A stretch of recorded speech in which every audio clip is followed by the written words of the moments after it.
Bismillahirrahmanirrahim. Assalamualaikum warahmatullahi wabarakatuh.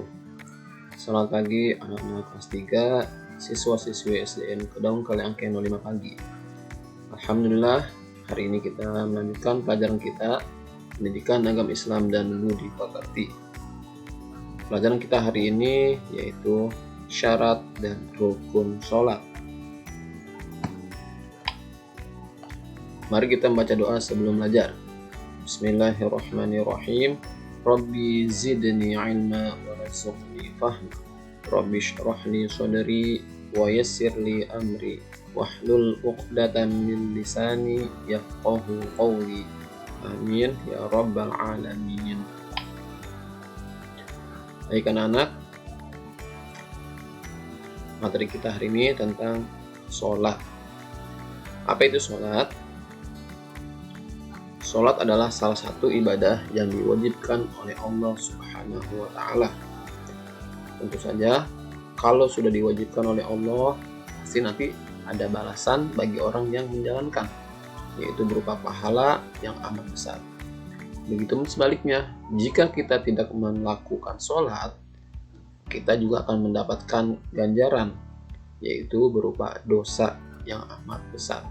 Na'udzubillah min dzalik. Sholat secara bahasa artinya doa.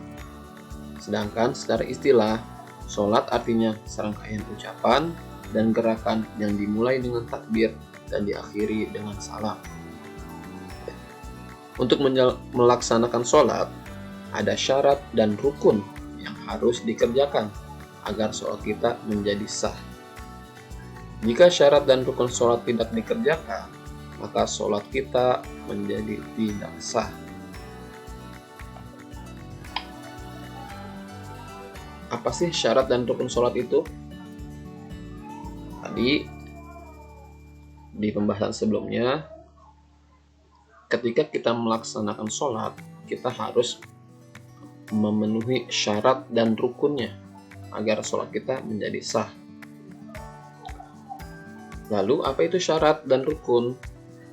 Syarat sah sholat ialah hal-hal yang menjadi penentu keabsahan atau kesahan sholat, namun bukan bagian dari sholat. Artinya, syarat sholat dilakukan sebelum sholat.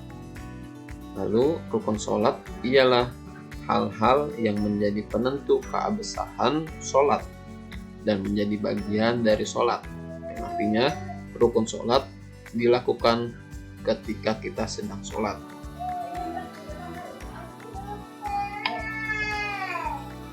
Apa saja syarat sah sholat? Syarat sah sholat ada 5. Sebelum kita sholat, kita harus melakukan syarat-syarat ini. Yang pertama, tubuh harus suci dari hadas dan najis. Badan kita harus suci dari hadas besar maupun hadas kecil, dan juga harus suci dari najis. Hadas bisa dihilangkan dengan cara mandi hadas besar ataupun berwudu, dan juga najis yang ada di tubuh kita harus dihilangkan atau disucikan. Yang kedua, harus menutup aurat dengan pakaian yang suci. Bagi laki-laki, auratnya yaitu antara pusar dan lutut. Sedangkan perempuan, auratnya yaitu seluruh anggota tubuh dari ujung kepala sampai ujung kaki, kecuali muka dan telapak tangan. Syarat yang ketiga yaitu berdiri di tempat yang suci, yang artinya tempat kita sholat harus bersih dari najis. Tidak boleh ada najis di tempat kita sholat. Yang keempat syaratnya yaitu mengetahui atau memastikan bahwa waktu sholat telah tiba. Jika kita ingin sholat, pastikan sudah masuk waktu sholat. Jika kita sholat sebelum waktunya, maka sholatnya tidak sah. Yang kelima, menghadap kiblat. Tentu ketika kita sholat harus menghadap kiblat. Kiblat sholat kita yaitu Ka'bah yang berada di negara Mekah. Kalau di Indonesia berarti kita menghadapnya ke barat. Selanjutnya, rukun sholat. Rukun sholat ada 13. Yang pertama niat. Kalau kita sholat zuhur berarti usolli fardhu zuhri arba'a raka'atin mustaqbil qiblat tiadaan lillahi ta'ala. Atau sholat asar, maghrib, isya, atau subuh. Yang kedua, takbiratul ihram, yaitu mengangkat tangan sambil mengucapkan Allahu Akbar. Yang ketiga, berdiri tegak bagi yang berkuasa atau mampu ketika sholat fardu. Jika kita tidak mampu berdiri, maka boleh sambil duduk atau berbaring. Yang keempat, membaca surat Al-Fatihah pada tiap-tiap rakaat. Yang kelima, ruku dengan tumakninah. Tumakninah itu artinya diamnya anggota badan sejenak selama seukuran bacaan subhanallah. Ketika kita ruku harus dibarengi dengan tumakninah, yaitu anggota badan kita harus diam, tidak boleh bergerak. Yang keenam, i'tidal. Setelah ruku, sami'allahu liman hamidah. Selanjutnya kita i'tidal dengan tumakninah. Yang ketujuh, sujud 2 kali dengan tumakninah juga. Artinya anggota badan kita harus diam sejenak. Yang kedelapan, duduk antara 2 sujud dengan tumakninah. Yang kesembilan, duduk tasyahud akhir dengan tumakninah. 10, membaca tasyahud akhir. 11, membaca sholawat Nabi pada tasyahud akhir. Allahumma sholli ala sayyidina Muhammad. Yang ke-12, membaca salam yang pertama, Assalamualaikum warahmatullahi wabarakatuh. Yang terakhir, rukun sholat yaitu tertib. Tertib artinya berurutan mengerjakan rukun-rukun tersebut. Yang artinya kita harus mengerjakan secara berurutan, mulai dari takbir, baca Al-Fatihah, ruku, i'tidal, sujud, duduk antara 2 sujud. Tidak boleh acak-acakan. Misalkan ruku dulu, habis ruku langsung sujud, habis sujud langsung i'tidal lagi. Nggak boleh, harus berurutan. Nah, gambar gerakan sholat. Tadi rukun sholat ada 13. Pertama tadi berdiri tegak, bisa lihat di gambar ini, berdiri tegak.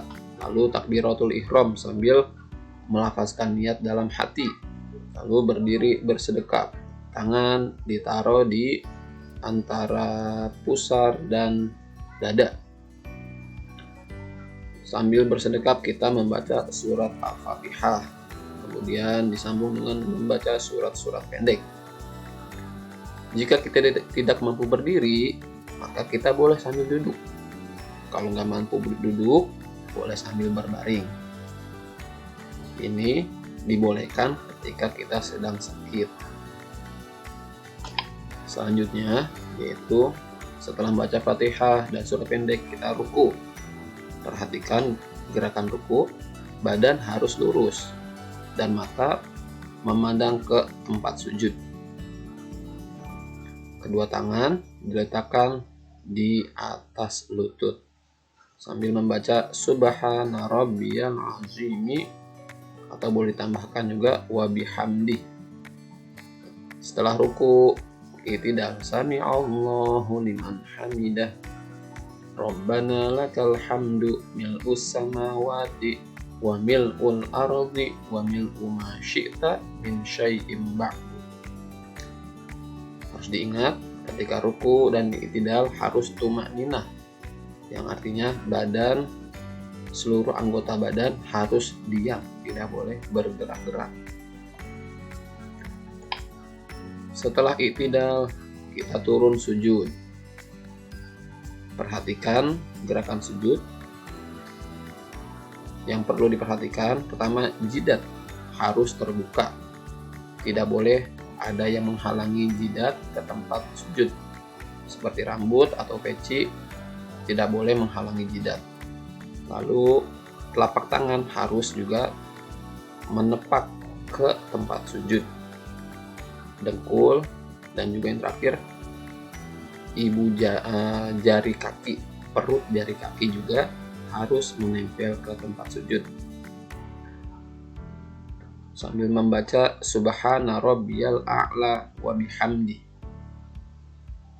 Setelah sujud, bangun, Allahu Akbar, duduk antara dua sujud.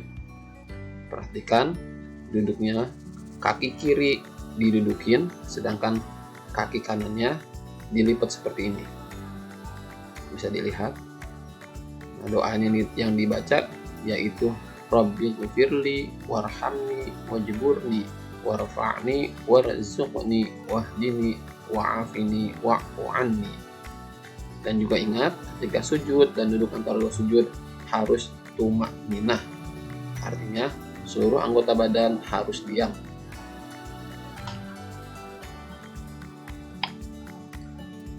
Kemudian setelah duduk antara dua sujud lagi, lalu di rakaat kedua kita melakukan tahiyat awal.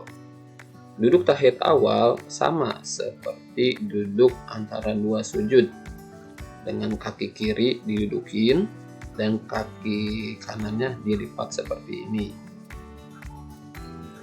Tahiyat awal kita membaca tahiyat. Lalu di akhir rakaat kita melakukan tahiyat akhir. Duduknya agak berbeda. Kalau di tahiyat akhir, kaki kirinya, telapak kaki kirinya dimasukkan di bawah kaki kanan seperti gambar ini, dan telapak kaki kanannya tetap dilipat. Setelah membaca tahiyat akhir, kita melakukan salam, menengok ke kanan dan ke kiri dengan membaca Assalamualaikum warahmatullahi. Cukup sampai warahmatullah. Berbeda nanti kalau kita sholat jenazah. Maka kalau sholat jenazah bacanya Assalamualaikum warahmatullahi wabarakatuh. Tapi untuk sholat 5 waktu atau sholat-sholat yang lainnya cukup sampai Assalamualaikum warahmatullahi. Seperti itu tadi gerakan-gerakan sholat. Semoga kita bisa memahami pelajaran hari ini dan bisa mempraktekkan syarat dan rukun sholat dalam sholat kita, sehingga sholat kita menjadi sah, diterima oleh Allah, dan kita mendapatkan pahala yang berlimpah dan juga diridhoi oleh Allah Subhanahu wa Ta'ala. Dan semoga kita menjadi hamba-hamba Allah yang beriman dan beramal soleh.